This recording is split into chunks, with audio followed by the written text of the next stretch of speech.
Guys अब हम जा रहे हैं जरा नीचे, तो चलते हैं।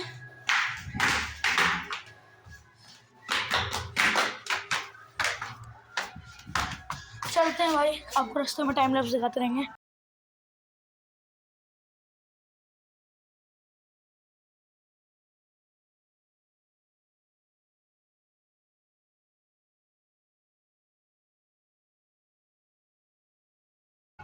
गाइस हम लोग वहाँ जगह पर पहुँच चुके हैं, वो यज्ञशाला है, महायज्ञशाला पहुँच चुके हैं।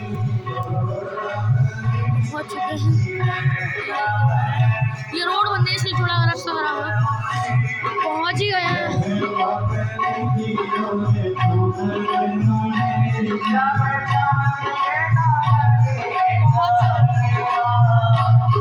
हल्का सा रहेगा। मुझे मेहंदी लगा दो मेरी सखियों, मुझे मेहंदी लगा दो, मेहंदी लगा दो मुझे ऐसा सजा दो, मेहंदी लगा दो मुझे ऐसा सजा दो, मुझे मेरे भोले के दुल्हन बना दो, मुझे मेरे भोले की दुल्हन बना दो, मुझे मेरे भोले की दुल्हन बना दो, मुझे मेरे भोले की दुल्हन बना दो। आओ मेरी सखियों मुझे मेहंदी लगा दो, आओ मेरी सखियों मुझे मेहंदी लगा दो, मेहंदी लगा दो मुझे ऐसा सजा दो, मेहंदी लगा दो मुझे ऐसा सजा दो, मुझे मेरे भोले की दुल्हन बनाए दो, मुझे मेरे भोले की दुल्हन बनाए दो।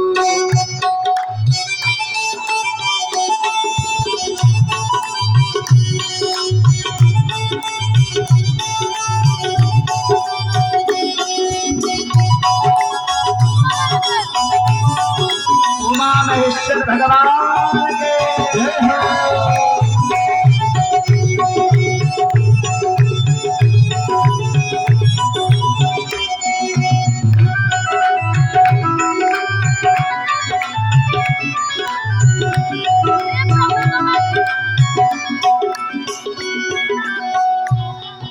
कल विवाह उत्सव में कौन कौन मेहंदी लगा के आया था,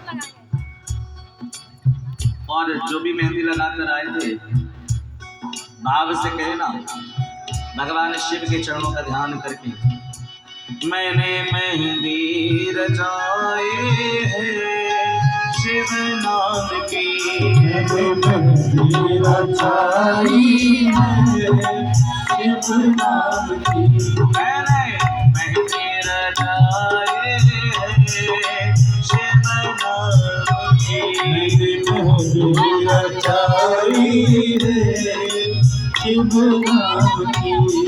जीवन में हम हर कथा में इस बात को कहते हैं, कथा में हर बात हम ये कहते हैं, हर जीव के दो पिता होते हैं, हर प्राणी की दो माता होती है, और हर प्राणी के दो जीवन साथी होते हैं। एक माँ जो मुझे पालती और एक माँ जो प्रसव काल जब होता है माँ का, तो उसमें उस पीड़ा को दर्द को सहने के लिए हिम्मत देती, बल देती। एक पिता जिसकी कृपा से पालनहार से हम पलते हैं, और एक पिता वो जो उंगली पकड़ के चलाता है, एक जीवन साथी जो आधे मार्ग में छोड़ के चल देता है, और एक साथी वो है जिसको उस ब्रह्म को मान करके हम जीवन यापन करते हैं। तो आज जो हम किसी विवाह उत्सव में अगर हम 16 श्रृंगार करके जाते हैं, तो जब पड़ोसी बंधु बांधव रिश्तेदार पूछते हैं कि तुमने हाथों में मेहंदी क्यों लगाई, तो हमारे मुख से क्या आता है कि हमारे भैया भतीजे का विवाह उत्सव था, हमारे मामा की बेटी का विवाह उत्सव था, यही तो जवाब देते हैं। लेकिन जब भागवत इत्यादि में शिव महापुराण में हम कोई विवाह मंगल चित्रों में जब मेहंदी लगाते हैं, तो जब मेहंदी का रंग छूटता नहीं है तो क्या कहते हो, ये तो नहीं कहते हो अरे वो शिव महापुराण थी ना, तो शिव बारात पर हमने बाबा भोलेनाथ की मेहंदी लगाई। तो सौभाग्यवती स्त्रियों ने जो कल श्रृंगार करके आई है वो आपके पति का श्रृंगार नहीं था, ये ध्यान करना नहीं। माता पार्वती क्या कह रही हैं? मेरे चूड़ियों में शिव, मेरे चुनरी में शिव, मेरी चूड़ियों में शिव, मेरी चुनरी में शिव। माता पार्वती सौभाग्यवती की देवी है, सौभाग्य की देवी है। जब सखियां उनको श्रृंगार के तैयार कर रही थी तो मन में भाव, सखियां श्रृंगार तो कर रही थी लेकिन मन में शिव शिव शिव का उच्चारण कर रही थी। माता पार्वती कह रही, मेरी चूड़ियों में शिव, मेरे चुनरी में शिव, मेरी चूड़ियों में शिव, मेरी चुनरी में। तो क्या बात है, मुझे वर्णन करना चाहिए। जैसे ही पार्वती ने ये शब्द कहा उसी क्षण मैना रानी और क्रोध में कि करोमि कह गच्छामि ओमे दुखम व्यवहताम कुलादिकम विनष्टम में ही विहितम जीवितम नः। पार्वती के सामने पड़ते ही मैना रानी और क्रोध करने लगी, कह रही अपनी आप तो कोट रही है, ऐसी अभागन ये पुत्री मेरे घर में ना होती तो ठीक थी। तुमने कठोर तपस्या की ऐसे पति को पाने के लिए। मैना कहती है, पुत्री पार्वती, अरे ऐसा तूने क्या तप में किया जो तूने चाहे? अरे सबको तो छोड़, तूने इस हिमालय राज के घर में घी को छोड़कर तेल पी लिया। क्या है उस जोगी मंगल में? क्या उसके अंदर है? तन पर एक वस्त्र भी नहीं है। तो हिमालय राज की पुत्री है, कैसे जीवन संगम करेगी? जिसके घर में रहने का ठिकाना नहीं है, शरीर पर भस्म धारण करे है, जोगी है, जिसके माता नहीं, जिसके पिता का पता नहीं है। अरे पार्वती, ऐसे के साथ कैसे तुम्हें ब्याह दूं? रो रही है मैना रानी, कैसे ब्याह दूं? सब समझा रहे लेकिन मैना रानी नहीं कहती, मैं विवाह नहीं होने दूंगी, नहीं होने दूंगी। बाबा को पता चला कि अंदर गाड़ी मिल रही है हमको। बाबा को जैसे पता चला, नंदी से कहा तुम पूछ के अंदर देख के आओ, बड़ा देर हो गई, निपटारा समझौता काहे हो रहा, क्या नेक कछु ज्यादा मिल रहा है काम? नंदी राय बोले बाबा अंदर गड़बड़ चल रही। बोले काहे गो? बोले सासू मैया गारी दे रही है तुमको। बाबा कह रहे तो कोई बात नहीं, हर विवाह उत्सव में गाली मिले हैं, गाली के शब्द नहीं होता है, गाली। बोले हमारे भाग में तो गाली ही है। अरे जब प्रजापति दक्ष ने दिया तो सती ने अपने सती शरीर को त्याग दिया। आज द्वार पर हम खड़े हैं, अंदर गाली चल रही, चलने दो, लेकिन आखिर बताओ तो क्या दृश्य है अंदर का? भगवान विष्णु आए, बाबा से कहा बाबा मैना रानी आपके साथ विवाह नहीं कर रही है अपनी पुत्री का। बोले क्यों? बोले वो जोगी अमंगल आगुणी अकामी समझ रहे हैं, आपको अपने स्वरूप को दिखाना होगा और अपने दर्शन कराना होगा। बाबा भोलेनाथ अपने चतुर रूप को धारण किया है, स्वयं ब्रह्मा स्वयं विष्णु उस त्रिदेव का दर्शन कराया है। स्वर्ण मुकुट धारण बाबा भोलेनाथ किए हैं, पीताम्बरधारी है, पादंबर भी धारण है, शंख भी है, कमंडल भी है, समस्त रूपों को दर्शाया है। अब जब मैना रानी ने बाबा के दर्शन किए हैं तो मैना रानी तुरंत श्री चरणों पर लेट गई कि क्षमा करना प्रभु, हम आपको पहचान नहीं पाए। मैना रानी ने विवाह की रस्म की है। अब विवाह आरंभ होता है। आरंभ में है वो शंकरो जगता करता भरता हरता तथैव च न तं जानासि तद्ध्रुवं कथं दुःखाशमी हसे। भगवान शिव ने अपने स्वरूप को जब दिखाया है तो मैना रानी द्वार चार में आरती करने के उपरांत बाबा भोलेनाथ को मंडप में ले गए। अब विवाह की चीज सुनिएगा। बाबा भोलेनाथ मंडप पर बैठे हैं। पहले जयमाल की रीत नहीं होती थी। जब बाबा मंडप पे पहुंच गए, माता पार्वती का आगमन है, तो जिस क्षण कन्या का जिस क्षण मंडप के अंदर आगमन होता है उस क्षण एक दूसरे को देखा जाता है, और जब देखा जाता है तब उसके उपरांत एक दूसरे को वरमाला मंडप के नीचे पहनाई जाती है शास्त्र रीति के अनुसार, तब कन्यादान होता है। अब जैसे ही बाबा का जयमाल होने के उपरांत कन्यादान का आया तो पुरोहितों ने ब्राह्मणों ने बाबा से कहा कि बाबा एक बात बताओ भोलेनाथ, आपका गोत्र कौन सा है? मेरा गोत्र के कैसे संकल्प हो जाएगा? अब बाबा भोलेनाथ तो आश्चर्य में पड़ गए, गोत्र क्या होता है?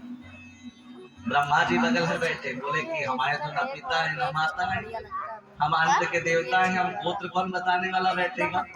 साखों चार होने लगा, 3 पीढ़ी का जब नाम आया तो बाबा बोलते हम तो अकेले ही हैं, हमारे तो आगे पीछे कुछ नहीं है।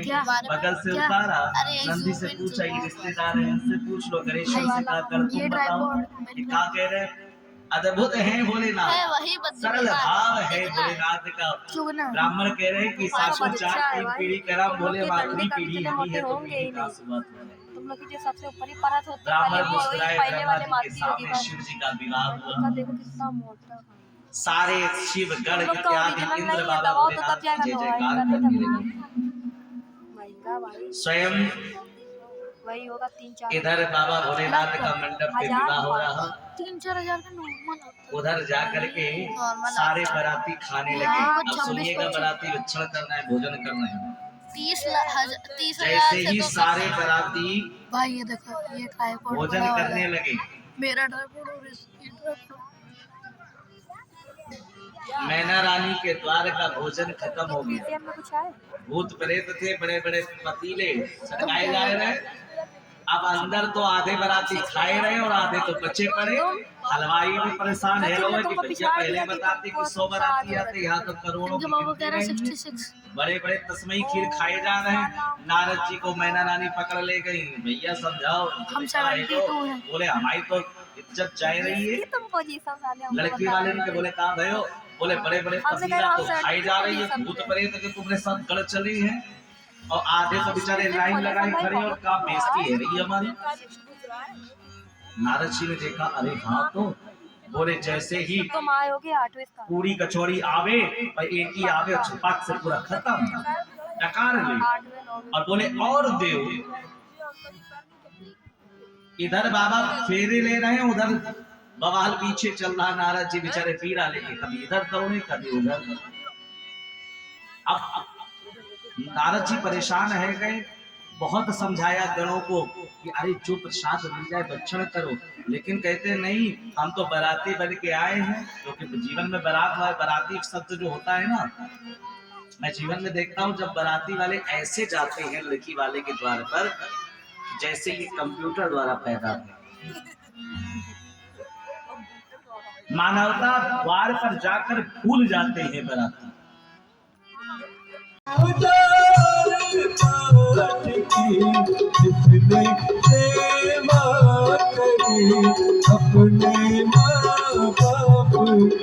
बाती मिलने का कार्य कोबर में जाकर देव दर्शन किया है और रात्रि काल बैठे हैं बाबा, ससुराल में अपने रुके हैं। अब सुनिएगा, अब जैसे ही बाबा बैठे तो बगल में सब सालियां आ गई थी, के पास बैठती है ना चारों तरफ से, तो बगल में भोले बाबा के पास सब सखियां पार्वती की बैठी। तो सरस्वती कहती हैं, भोलेनाथ हे महादेव, हमारी पार्वती को प्राणों से ज्यादा तुम खुश रखना। दूसरी कह रही है, अरे यहाँ की बात छोड़ो। लक्ष्मी कहती है, आप लज्जा को त्याग देना भोलेनाथ, अगर मेरी पार्वती से कुछ गलती हो जाए ना तो कुछ कहना नहीं, कोमल है। बगल में एक हाथ पकड़ के घसीट के कहती, सावित्री कहती है, नहीं भोलेनाथ इन सब की बात नहीं, बोली में तो आप अगर मेरी पुत्री मेरी सहेली पार्वती कुछ बोल भी दे तो उसको कुछ कह, ये पत्नी के कर्तव्य होते हैं। आइए विदाई गीत सुनते हैं और ध्यान से सुनिएगा कि विदाई गीत कैसी माता पार्वती की विदाई हो रही है। विदाई होने के उपरांत हम 5 मिनट आज पार्षद जी का समय ले स्पेस नहीं है। क्योंकि विदाई चरित्र हो जाए, विरह का चल रहा है। 5 मिनट में नहीं हम ले लेंगे आपसे, बस 5 मिनट आपसे। हरे हरे अच्छु टेंशन, हरे हरे और भक्ति में, हरे हरे हरे हरे शिव महापुराण की। माता पार्वती की विदाई आरंभ हो रही है। माता पार्वती रो रही है। सब लोग लेके पार्वती को चल रहे हैं। मैना रानी अपनी पुत्री को बगल में पकड़े हैं, उपदेश दे रही है। मैना रानी कह रही, पुत्री पार्वती ससुराल जा रही हो तो एक बात मेरी याद रखना। कितनी अच्छी बात है, ध्यान करिएगा। और इस विदाई गीत को अपने जीवन में अगर उतार लिया ना, तो जीवन में उतार कर ससुराल में क्या क्या करना पड़ता है, क्या धर्म ससुराल के होते हैं। ससुराल बड़ी टेढ़ी गलियां, बहना जरा धीरे चल। किस प्रकार मैना पार्वती को समझा रही है। मानिए दुलारी मेरा कहना, इस भांति रहना जाके ससुराल में। मानिए दुलारी मेरा कहना, इस भांति रहना जाके ससुराल में। मानिए दुलारी मेरा कहना, इस भांति रहना जाके ससुराल में, जाके ससुराल में, जाके ससुराल में। सब कुछ पड़ेगा बेटी सहना, पर कुछ मत कहना जाके ससुराल में। तो सब कुछ पड़ेगा बेटी सहना, पर कुछ ना कहना जाके ससुराल में।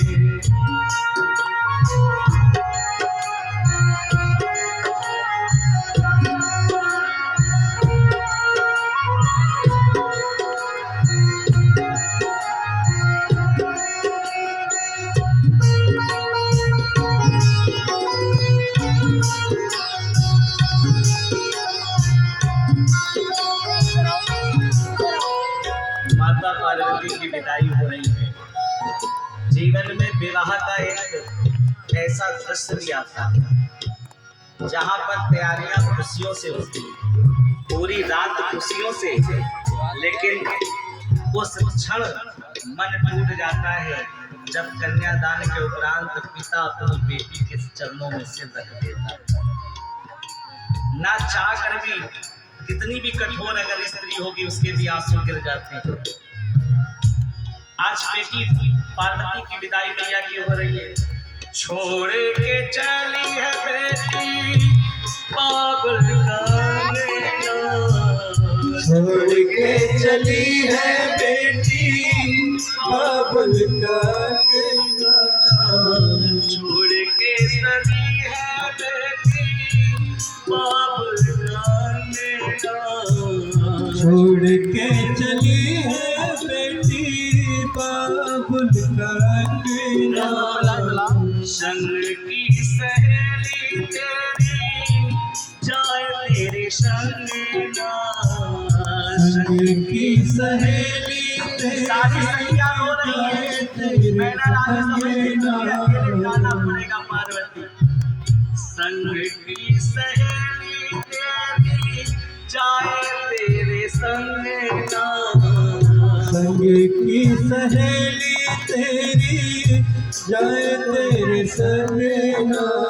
अपने घर की आन मान रखना बेटी स्वाभिमान, अपने घर की आन मान रखना बेटी स्वाभिमान। बेटी पार्वती मैना रानी क्या कह रही, तुम तुम इस घर को छोड़ के जा रही हो, कभी वहां पर तुम्हारी हमारी, मैं जब तुम्हारे द्वार पे जाना, तुम्हारे द्वार पर जाकर कभी भोलेनाथ ये ना कहे कि कैसी पार्वती की पुत्री को दे दिया, मेरा जीवन बर्बाद हो गया। आज के बाद दोनों घर का सम्मान बेटी तुम्हारे पास रखना। बेटी एक कुल को नहीं, दोनों कुल को तारती है।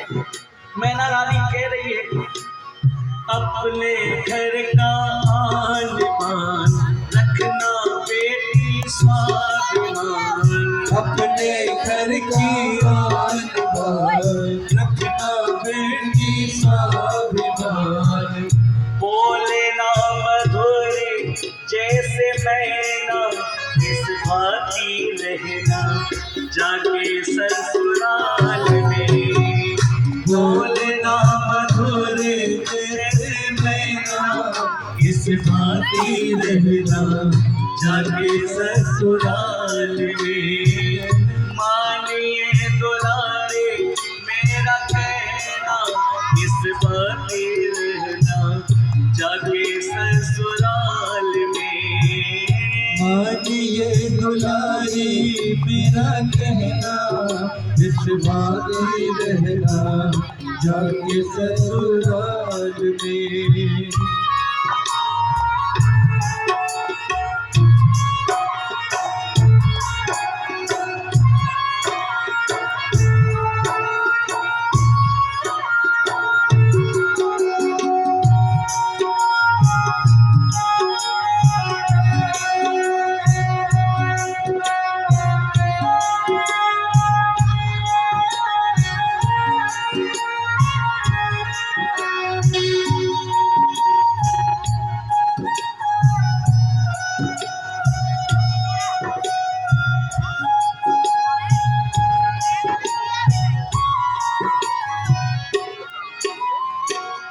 माता के समान अपनी सासू जी को मानना, माता के समान अपनी सास, माता के समान अपने ससुर जी को मानना, पिता के समान अपने ससुर जी को मानना। जेठानी का आदर करना, देवरानी से प्यार करना, जेठानी का आदर करना, देवरानी से प्यार करना। इन्हीं को समझना अपनी बहना, इस भांति रहना जाके ससुराल में। मानिए दुलारे मेरा कहना, इस भांति रहना जाके ससुराल में। आज मैना रानी पार्वती जी को विदा कर रही है। हिमालय राज फूट फूट कर रो रहे हैं अपने कलेजे के टुकड़े को पार्वती को छुपा। इतना रो रहे हैं कि आज माता पार्वती अपने पिता हिमालय राज को हृदय से लगा लिया है। आज क्या कह रही है पार्वती, एक बेटी क्या कहती है, जिसे घर में पड़े, जिस घर में पले उस घर से ही मार, उस घर में पली उस घर से ही मार। ये कैसे जुदाई है, बेटियां क्यों पराई है, मेरी माँ बेटियां क्यों पराई। आज रो रहे हैं, आज अपनी पुत्री विदाई कैसे करो दिल के टुकड़े को। पार्वती कहती है कि आज दिल के टुकड़े को, अपने जिगर के लाल को विदा कर रहे हो। माता पार्वती कह रही है, खेली कूदी मैं जिस आंगन में, वो भी अपना पराया सा लागे, वो भी अपना पराया सा लागे। खेली कूदी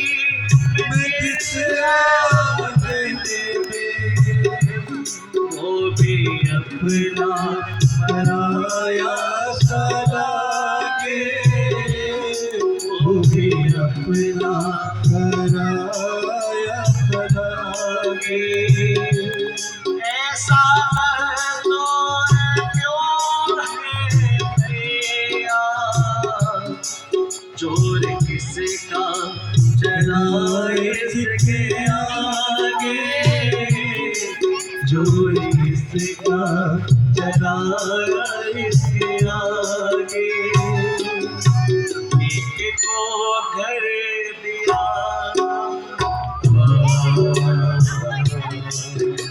एक को घर दिया, एक को भर दिया, एक को भर दिया, एक को भर दिया। ये कैसी विदाई है ओ माँ, बेटियाँ क्यों पराई है। मैना रानी से लिपट कर रो रही है पार्वती।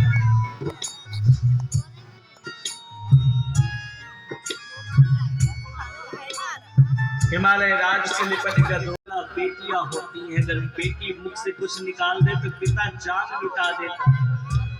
हिमालय राज से पार्वती कह रही है, आज जिसको पाला पोसा उसने बड़ा किया। क्या किया इतना अपराध जो विदा कर रहे? क्या मैंने इतना अपराध कर दिया जो कैसे विदा कर रहे हो? आज माता पार्वती रो रही है।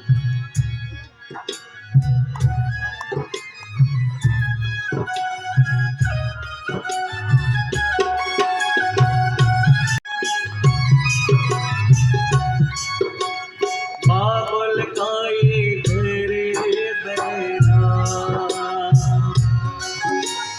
बाबुल का ये घर बहना, तुझे का ठिकाना है। बाबुल का ये घर बहना, तुझे का ठिकाना है। हमको तुझे पिया घर जाना है। बाबुल का ये घर,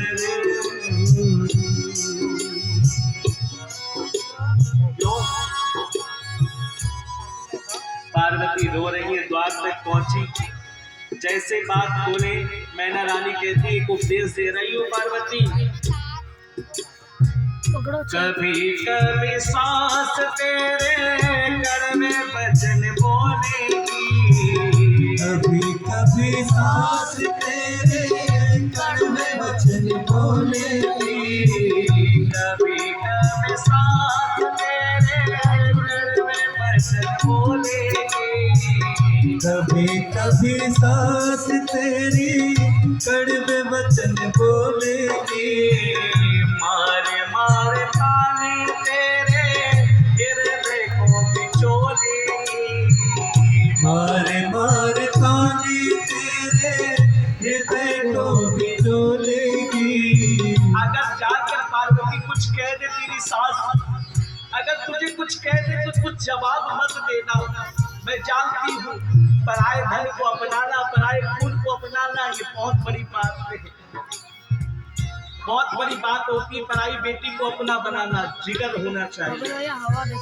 बेटी कुछ भी निछावर कर दे लेकिन सास की नजर में वो पराई ही पराई रहती है, चाहे कितना भी करते। लेकिन मैना रानी कहती है, अगर कुछ करते थे लेकिन तुम कुछ नहीं कहते। क्या समझा रही? कुछ मत बोलना तू, मुँह नहीं खोलना तू, कुछ मत बोलना तू, मुँह नहीं खोलना तू। नीचे को झुकाए रहियो नैना, इस बाती रहना जाके ससुराल में। नीचे को झुकाए रहियो नैना, इस बाती रहना जाके ससुराल में। सब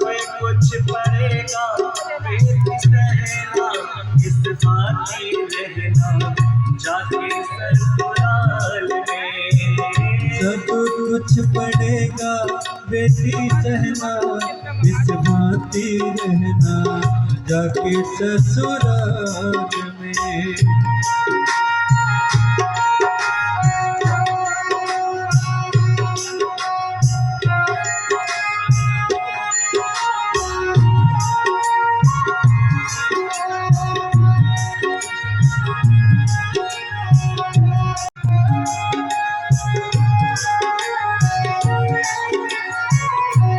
बेटी क्या कह रही है सखियों से? बेटी रोती और हर क्षण अंत में उपदेश दिया है कि बेटी एक कार्य करना, अगर तेरे सास वाले कुछ कठोर वचन कह देना लेकिन तुम कभी अपमान मत करना, कुछ नहीं कहना। क्यों? इसमें मेरा सम्मान जाएगा बेटी। इस उपदेश को हमेशा रहना। कैसा उपदेश दिया है? कंठ से कंठ तेरा कोयल के समान होवे, कंठ से कंठ तेरा कोयल के समान होवे, कंठ से कंठ तेरा कोयल के समान होवे, कंठ से कंठ तेरा कोयल के समान होवे।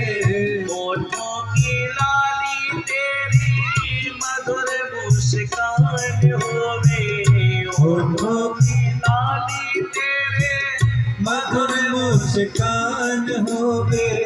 भलाई की बिंदिया तेरी, नेकी की नदिया तेरी, बिंदिया तेरी, नेकी की नदिया तेरी। लज्जा है बेटी का कहना, किस भांति रहना जाके ससुराल में। ओ लज्जा है बेटी का कहना, किस भांति रहना जाके ससुराल में। मानिए दुलारे मेरा कहना, किस भांति रहना जाके ससुराल में। मानिए दुलारे मेरा कहना, किस भांति रहना जाके ससुराल में। जाके ससुराल में, जाके ससुराल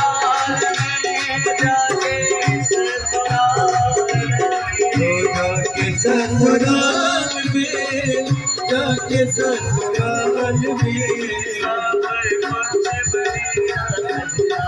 सब कुछ बनेगा, सब कुछ बनेगा, पर कुछ मत कहना, सब कुछ पड़ेगा बेटी सहना, पर कुछ मत कहना जाके ससुराल। सब कुछ पड़ेगा बेटी सहना, पर कुछ मत कहना जाके ससुराल, जाके ससुराल। और क्षेत्रीय पार्षद विनोद मौर्य जी और गजेंद्र सिंह जी मंच पर महाराष्ट्र से आशीर्वाद प्राप्त करने हेतु आ जाए।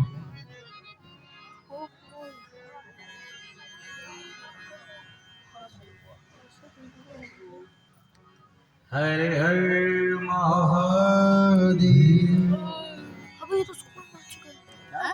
स्कूल वाले क्या नाम का? विनोद मौर्य। उलिवा के बिहारी लाल की जय।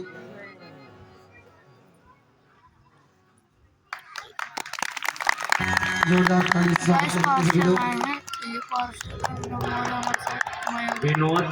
विनोद मौर्य जी तो हम पहले ही उनको चाहे थे। इनसे मुलाकात तो मेरी पहले भी हो चुकी है और मुलाकात हुई और बहुत ही सरल स्वभाव के। और सबसे अच्छी बात क्या है कि 4 साल बाद अगर कथा हुई है तो जब रश्मि खंड में हुई थी तो देखिए मैं किसी पार्टी से बिलोंग नहीं करता हूँ, ये ना समझिएगा कि वो मैं इंसान हूँ, क्योंकि किसी के काम जो आए उसे इंसान कहते हैं, पराया दर्द जो अपनाए उसे इंसान कहते हैं।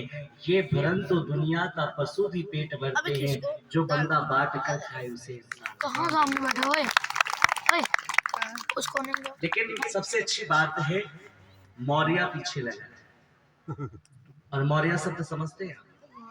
मौर, और मौर मतलब होता है ताज, और ताज का मतलब, मैं 3 दिन आया हूँ, मैंने 3 होकर जब सफाई नहीं भई तो मैं कहीं ना कहीं विचलित था कि विनोद मौर्य जी वही हैं कि नहीं, क्योंकि मिला नहीं था, लेकिन नाम तो मैं अच्छी तरह जानता, लेकिन जब आगमन अभी हुआ तो मैं पहचान गया, रहे तो ये तो दिल के टुकड़े, मैं तो मिल चुका हूँ।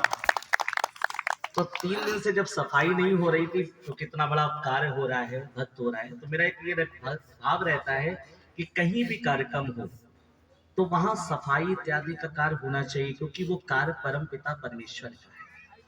तो सफाई इत्यादि में 3 दिन में विचलित रहा, तो कहीं ना कहीं हमारे विनोद भैया ने सहयोग किया, कल सनी जी ने, हमने कहा आप किसी का ना तो मुझे पार्षद जी का नंबर दे दो। मैं 3 दिन से देख रहा हूँ बच्चे झाड़ू लगा रहे, माताएं परिक्रमा मार्ग में जो नंगे पैर चलती है तो काटे, तो मैंने कल तुरंत ही फोन उठाया। और सबसे अच्छी बात ये मुझे लगी कि मैं जब से 2016 से आया, मैं आपको बताऊं, मैं आपके सामने आपकी बड़ाई नहीं करूंगा क्योंकि मैं वो इंसान हूं नहीं, जो करता हूं तो लाइव करता हूं। तात्पर्य है 2016 में जब प्रथम आया तो मैंने देखा पार्षदी, क्योंकि मैं राजनीतिक जुड़ा हूँ, सब अधिकतर कहीं ना कहीं सभी संबंध रहते हैं। तो जब हुआ तो पहला ऐसा कोई पार्षद मिला जो खुद चल के आया। मैंने 3 कथाएं यहाँ पे की, तीनों में मैं गया था पार्षद के पास, और मेरे कहे अनुरूप भी उन्होंने वो कार्य नहीं कराया।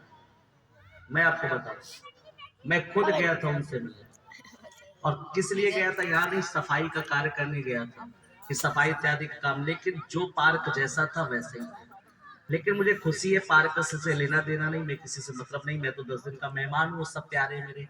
लेकिन सबसे ज्यादा मुझे खुशी हुई कि मेरे शिव महापुराण की जहां पर पावन कथा हो रही है, तो पार्षद जी के द्वारा, इस सरकार के द्वारा, जहां पर कितनी टूटी ये गली थी, तो कम से कम मेरे पार्क की परिक्रमा, चारों तरफ का पार्क सुंदर बन गया। मुझे और कुछ नहीं चाहिए, क्योंकि इधर की रोड तो निकलती थी जब शिव बारात लेकर के, इसीलिए मैंने निकालता था कि जब रथ इधर जाता था तो कहीं ना कहीं ये पीछे का रथ डगमगा जाता था, लोडर जाती नहीं थी तो पीछे से घुमा के लाना पड़ता था। लेकिन जब मैं कथा करने आया तो मैंने तुरंत ही देखा कि गिट्टियां पड़ रही, मैंने पूछा क्या बन रहा है, तो बोले कि ये गली बन रही। लेकिन वाकई बहुत ही सुंदर, मैं कमरे में बैठ करके आचार्यों से कह रहा था कि बनवाना तो कोई भी दिल से बना, लेकिन जो भी पार्षद बनवा रहा है बड़े दिल से बनवा रहा है, क्योंकि जितनी तैयारियां पीछे से नाली निकाली गई और चौड़ीकरण हुआ है, दिल से आशीर्वाद साधुवाद हमारे लिए तो हमेशा के लिए आप। और एक हाँ वो तो मेन बात रह गई, समझा करो पहली बात। फोन मैंने मिलाया, सुनिएगा, मैंने कल एक ही फोन और 3 ही घंटी मेरे फोन से गई, तत्काल उठा दिया, और मैंने अपनी बात की, मुझे कुछ नहीं चाहिए, वो बस सफाई चाहता हूँ कि वो बोले महाराज जी आप केवल 2 मिनट रुकना, 2 मिनट के बाद आपके पास सब पहुंच जाएगा। और दोपहर में तत्काल व्यक्तियों को बुला कर मैं कथा के लिए आया तो देखा चूना पड़ गया, तो दिल खुश हो गया। और मुझे क्या चाहिए बताइए, बस यही तो चाहिए, किसी के काम जो आए उसे इंसान कहते, दिल से आशीर्वाद।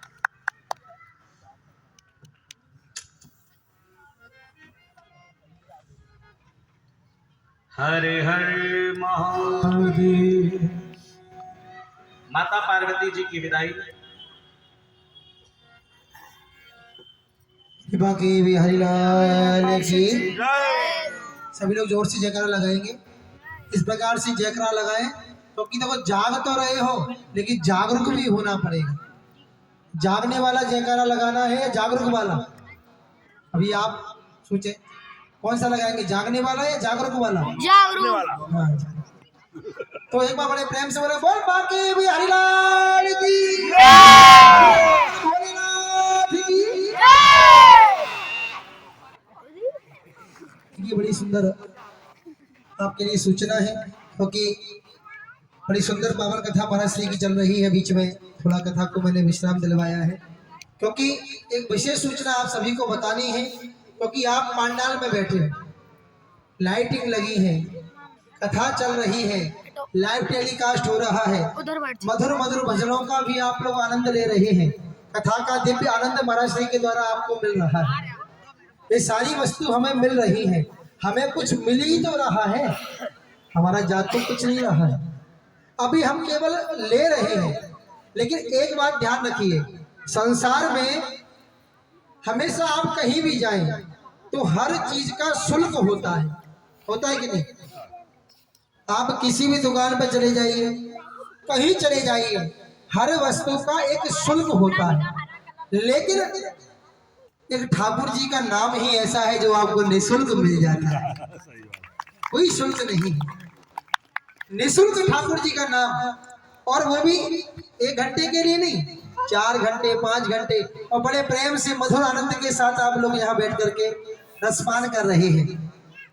तो आप सभी को केवल सूचना यही देनी थी, क्योंकि आप सभी के सहयोग से, पूरे रुचिखंड के सहयोग से और भोलेनाथ की पावन जो कृपा है, उस कृपा के कारण ही आपके यहाँ दिव्य रुद्र महायज्ञ चल रहा है और दिव्य शिव महापुराण की पावन कथा हो रही है। ये केवल आपका पुण्य उदय हुआ है, नहीं तो बड़े बड़े लोग पैसा जेब में रखे बैठे होते हैं लेकिन करा नहीं पाते। ये आपका भाव है, आपकी श्रद्धा है, आपका विश्वास है और आपकी भक्ति, और कहते हैं ना, अपने पूर्व जन्म के पुण्य उदय होना और हमारे पितरों का आशीर्वाद होना, तब हमें ऐसा आयोजन देखने को और कथा श्रवण करने को प्राप्त होती है। लेकिन आयोजन तो बहुत बड़ा है, लेकिन इतना आप सब जानते हैं कि कोई भी एक छोटा सा भी आप आयोजन अपने घर में सत्यनारायण की कथा भी कराते हैं तो 4-5 हजार रुपये खर्चा हो जाता है छोटे से आयोजन में, ये हम सब जानते हैं। और वो हम करते हैं किस लिए?